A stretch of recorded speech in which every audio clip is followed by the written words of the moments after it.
बेनज़ीर भुट्टो के कत्ल के हवाले से बात करते हैं। 27 दिसंबर 2007 को बेनज़ीर भुट्टो को दहशतगर्दी के एक वाक़े में रावलपिंडी में कत्ल किया गया था, निशाना बनाया गया था। आज 2023 है। पीपल्स पार्टी 2023 में बेनज़ीर भुट्टो की बरसी जो है रवायती तौर पर मना रही है। आसफ अली जरदारी, बिलावल भुट्टो, पूरी फैमिली, सनम भुट्टो भी आई हुई हैं, और जो बेनज़ीर भुट्टो साहिबा के जो बच्चे हैं वो भी मौजूद हैं। तो एक बड़ी जिसे कह लें एक जलसा है लाड़काना में, वो हुआ है।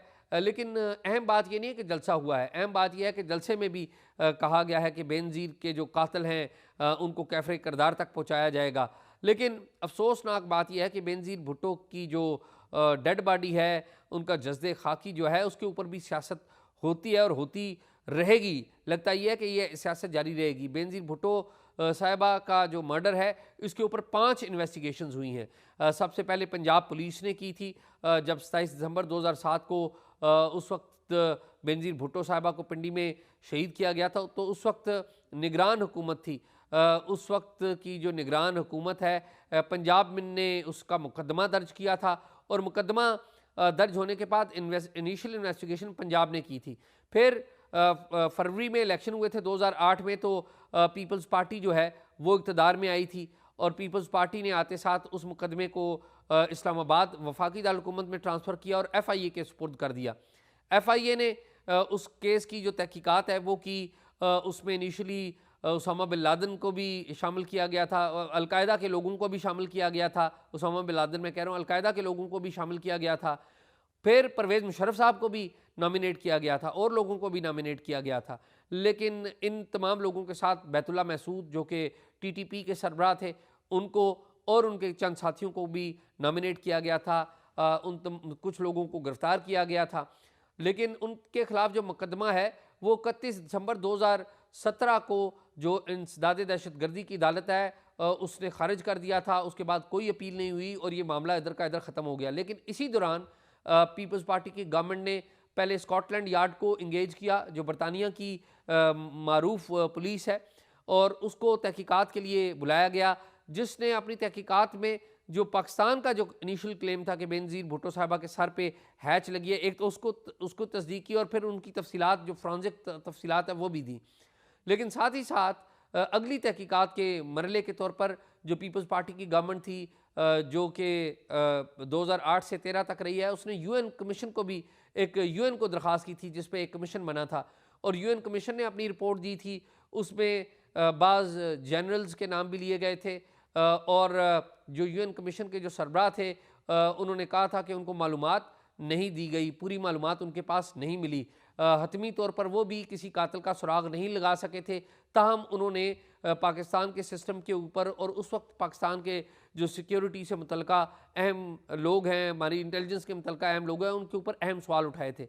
तो जब ये अहम सवाल उठाए थे, तो इसके ऊपर उस वक्त के सदर आसफ अली जरदारी ने एक और कमेटी कायम कर दी थी। एक वफाकी सेक्रेटरी थे, उस वक्त के कैबिनेट सेक्रेटरी थे, उनकी सरबराही में जिन्हें ये सौंपा गया था कि क्या जिन फौजी जर्नैलों के या जिन फौजी अफसरान के नाम लिए गए हैं उस तहकीकात में, क्या वो मुलव्वस हैं भी हैं या नहीं हैं। उस रिपोर्ट को सामने नहीं लाया गया, लेकिन हमें ज़राए ने बताया था कि उसमें तमाम जो सीनियर फौजी अफसर थे उनको एग्जानरेट कर दिया गया। तो ये वो 5 मुख्तलिफ तहकीकात थी जो हुई, लेकिन बेनज़ीर के कातिल जो हैं वो अभी तक सामने नहीं आए। एट द सेम टाइम 2 और पहलू हैं इसके। एक तो ये है कि बेनज़ीर भुट्टो साहिबा पर जो हमला किया गया था, उस हमले में बेनज़ीर भुट्टो साहिबा के हमले में एक नहीं बल्कि 2 जो है खुदकुश हमलावर थे। उनमें से एक खुदकुश हमलावर हमारी मालूमात के मुताबिक अभी भी ज़िंदा है, और पहले वो अफ़गानिस्तान और पाकिस्तान में जो ट्राइबल एरियाज़ थे उनमें था।